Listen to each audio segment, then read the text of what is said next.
Assalamualaikum warahmatullahi wabarakatuh. Perkenalkan, nama saya Irene Nesya Azalia. Saya dari Sistem Informasi B dengan NIM H1101241031. Nah, di video kali ini saya akan menjelaskan program yang sudah saya buat, yaitu program kasir pada kantin Alibaba di Kantin Untan. Langsung saja ke videonya.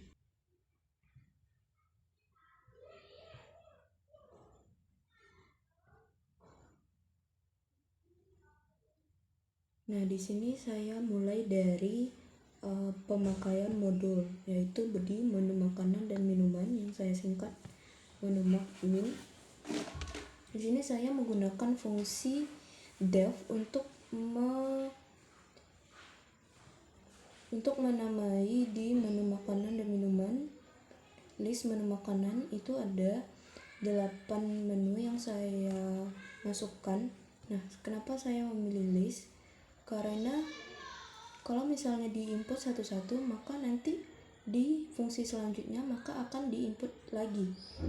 Nah, maka dari itu saya menggunakan list untuk variabel menu makanan. Nah, di sini kan daftarnya masih sembarangan, masih tidak enak dilihat. Nah, makanya saya di sini menambahkan for i in list menu makanan untuk merapikan formatnya nanti jadi bersusun satu persatu ke bawah. Sama seperti menu minuman ini juga saya ada memasukkan 5 jenis minuman yang nantinya menjadi pilihan di program utama. Kita masuk ke dalam program utama. Yang pertama itu import menu makanan dan minuman, itu dari modul yang sudah saya jelaskan pertama. Nah, jangan lupa untuk menyimpan modul menu makanan dan program utama di folder yang sama. Nah, di sini saya menyimpan foldernya di folder nama saya sendiri. Nah, yang kedua itu ada print kantin Alibaba yang menandakan identitas bahwa ini adalah program dari kantin Alibaba itu sendiri. Yang selanjutnya itu ada nama kasir yang saya berikan nama saya sendiri, yaitu Iren. Untuk pembelinya itu akan diinput oleh pengguna ataupun kasir. Nanti akan ditanya namanya siapa. Nah, di situ nanti akan baru diinput namanya siapa. Nah, di sini ada variabel total semua makan dan total semua minum. Itu diinisiasikan 0 karena di variabel total semua makan dan minum akan menyimpan total pesanan yang akan dipesan. Masuk ke fungsi def makanan. Nah, saya menggunakan global karena di fungsi global variabel total makan dan makan porsi ini bisa digunakan di luar fungsi. Terus yang ini print menu makan yang menandakan menu makanan yang akan ditampilkan nanti. Nah, menu makanan akan ditampilkan, menu makanan minuman akan ditampilkan di menu makanan. Nah, yang untuk nomor ini akan diinput oleh pengguna juga. Nanti akan dimasukkan akan ditanyakan oleh pengguna mau di nomor berapa yang akan diinputkan, misal di nomor 2. Nah, nantinya akan mendapat nasi goreng sosis. Porsinya akan diinput juga oleh pengguna, berapa porsi yang akan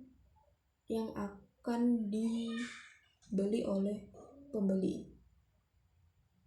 Setelah itu masuk ke perulangan if valid else. Ini untuk menentukan nomor mana yang akan diinput oleh pengguna. Misal pembeli ingin membeli nasi goreng komplit, berarti itu ada di nomor ketiga. Nah, total makanan sama dengan porsi dikali 13.000. Porsi yang pembeli mau misalkan ada 2, berarti 2 dikali 13.000 sama dengan 26.000. Berarti yang di print adalah 2, itu porsi 2 nasi goreng komplit. Total makanannya adalah 26.000. Makanannya adalah nasi goreng komplit. Sama halnya dengan tabel 3 pada dev makanan, fungsi dev pada minuman itu bertanggung jawab dalam pemesanan menu minuman oleh pengguna.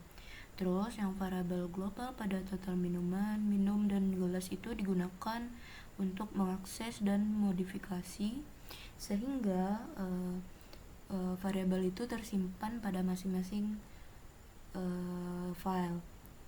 Terus menu minuman dengan pemberian visual dalam output tanda N itu akan menciptakan baris baru sebelum mencetak judul yang baru. Untuk memanggil fungsi minuman dari modul menu makanan dan minuman, fungsi inilah yang bertugas untuk menampilkan daftar pilihan menu minuman beserta harga kepada pengguna. Setelah itu, meminta pengguna untuk menginput variabel nomor, meminta pengguna menginput nomor pilihan yang kemudian diubah menjadi tipe integer dan disimpan dalam variabel nomor. Sama halnya dengan variabel gelas seperti itu juga. File pesan di pesan.exe merupakan tempat pemesanan minuman yang telah diinput pengguna guna untuk menyimpan data ke dalam file untuk membantu memastikan bahwa informasi tidak hilang ketika program ditutup. Selanjutnya yaitu kode di atas merupakan percabangan if, elif, else yang mana kode ini dapat menangani kemungkinan input dari pengguna dengan cara yang lebih terstruktur. Nah, jika salah satu dari 5 tersebut terinput, misalkan kita ambil pemisalan itu di nomor 2, maka blok kode di bawahnya akan dieksekusi. Yang kode di bawahnya itu adalah total minuman sama dengan gelas kali 3.000 misalkan. Nah, total minuman itu akan menghitung biaya keseluruhan berdasarkan gelas yang diinput oleh pengguna yang dikalikan dengan harga minuman yang sudah dipilih. Pernyataan pertama itu digunakan untuk mengakses variabel global yaitu total semua minuman. Nah, dalam total minuman itu akan ditambahkan ke dalam variabel total semua minuman. Yang kedua itu membuka file struct.txt dalam mode append atau A yang memungkinkan untuk menambah data baru di akhir file tanpa menghapus file sebelumnya. Kemudian file .write itu bertujuan untuk menulis informasi tentang pesanan minuman ke dalam file format yang telah ditentukan. Yang ini ada f-string, gelas minum, dan jumlah total minuman itu berapa. Kemudian tujuan dari kode with open struct.txt w ini untuk mengosongkan isi dari file struct.txt ketika ingin memulai sesi pemesanan baru tanpa menyimpan data dari sesi sebelumnya karena dapat menimbulkan ketindihan data. Selanjutnya kita masuk ke dalam perulangan while. Perulangan while ini berfungsi untuk memungkinkan pengguna melakukan pemesanan makanan dan minuman berulang kali tanpa harus menjalankan suatu program yang di awal. Nah, kemudian program akan memanggil fungsi makanan dan minuman agar pengguna bisa memilih jenis makanan dan minuman yang diinginkan. Selanjutnya itu setelah selesai melakukan pemesanan, program akan diminta input dari pengguna dengan bertanya apakah ada lagi. Itu jawabannya yes atau no. titik lower itu digunakan untuk variabel angka kecil, dimana jikalau kita menginput Y besar ataupun Y kecil itu akan dianggap sebagai huruf yang kecil, huruf Y kecil.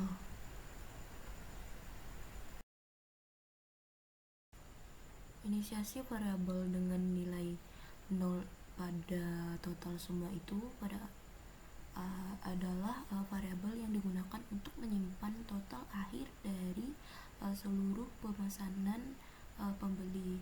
Nah, yang kedua itu adalah total semua minuman dan total semua makanan itu akan ditambahkan dan disimpan ke dalam total semua. Nanti program akan mencetak total bayar, yang dimana total bayar ini adalah jumlah dari total semua yang dijumlahkan dalam total semua makanan dan total semua minuman. Untuk variabel uang itu akan diinput oleh pengguna, dimana uang yang akan diinput adalah uang tunai. Di sistem ini tidak bisa menggunakan uang digital, masih menggunakan uang tunai. Untuk yang variabel kembalian itu adalah pengurangan dari uang yang telah diberikan pembeli dengan dikurangkan dengan total semua keseluruhan untuk pemesanan. Untuk variabel tanggal itu diinput juga untuk diinput di pengguna dengan format hari, bulan, dan tahun. Ini merupakan hasil akhir dari struk pembayaran dengan print struk pembayaran, tanggal, kasir, dan nama pembeli. Terus struk txt tadi kan untuk menyimpan seluruh data pemesanan yang ada di pembelian.